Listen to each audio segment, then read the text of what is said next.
YouTube, what's going on, guys? Jaden here with Paradox Customs, bringing you guys a quick video on the best settings for Hogwarts Legacy. Now, if you guys been playing Hogwarts, a lot of you know that there's a little bit of frameage issues and some performance issues with lower to middle end PCs. Even some high end PCs having a little bit of difficulties with some frame drops and fights or flying and stuff like that. So I'm here to give you guys a quick list of some settings that we're recommending here at Paradox to prevent as many of those issues as possible. Now, it is definitely worth noting that some issues are just caused by your hardware and you're limited by your hardware, and that is unfortunately how it's going to be, especially for lower end builds. But these settings should at least help you a little bit, especially if you've been trying to play on higher end settings.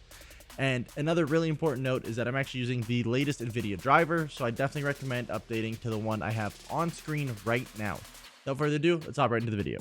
Alright guys, now we are currently in Hogwarts Legacy loaded up, and I'm on my broomstick in front of the castle just so you guys kind of see where I'm at and what the game looks like. This is kind of going to be the overall vibe of what the game is going to look like. So as you can see, we're not taking a massive look hit. Like, the game does not look bad at all, and it's worth noting that you will see this FPS sometimes drop to, you know, the 80 mark or stuff like that. But the most important part is this is adding some stability to the game to where when we're in these super important fights, or like we're doing these quests and stuff like that, we're not going to be dropping to 13 FPS like a lot of people have been, including myself, at the early cycle of the game. So what we're going to do here is go into the settings, and we're going to kind of give you guys a quick rundown. So for display options, windowed full screen obviously is going to be enabled with the right monitor setting. And for the upscaling, I would recommend upscaling on NVIDIA DLSS and playing on either balanced or performance depending on your rig. If you're on a low end rig, I definitely say go towards performance. You'll notice a little bit more blur here, which can be corrected with upscaling sharpness, but just note, the more you turn this up, the more performance hit you're going to take. So with performance on, as you can see, I'm going to back up one more time here. It's going to look slightly worse. It's not going to look as good. Very hard to notice, but you will see a little bit of an improvement in terms of overall performance of the game, which is obviously super good. So either one of those works. Then we're going to go ahead and go to NVIDIA Reflex Low Latency. We're going to keep that on with FPS uncapped and VSync off.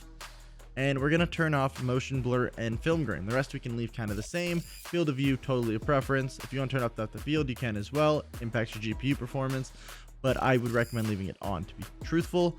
And then we're going to go on to the graphic options, which is completely different than what the game recommends, as I'll show you in a second here. So global quality preset, we're going to obviously have custom because we're going to change a bunch of stuff. These are the settings we're going to be going with. So it's going to be high, low, high, medium, low, and high.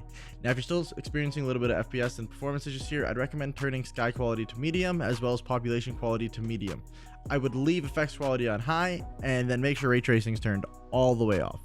I'm going to apply this, and as you guys can see, again, same kind of performance, same look. The game doesn't look bad at all. The game actually looks really good, looks smooth, and again, hopefully this is going to help us to limit some of those really annoying FPS hindrances that we've been experiencing early on. Now I play on controller, so just excuse the movement there. But again, game feels super smooth, feels good, and most importantly, feels consistent. Now really quickly, for a lot of you guys who ran the benchmark and the game's telling you can run higher settings, this is kind of what the benchmark told me I can run, and it kind of shows you how flawed it really is. It's a super cool feature, but again, it's very base level, and it's telling me to play everything on high, which is gonna honestly result in some disastrous results. I mean, the game would work, but I don't really feel like playing on 30 FPS or dipping to 30 or 13 FPS.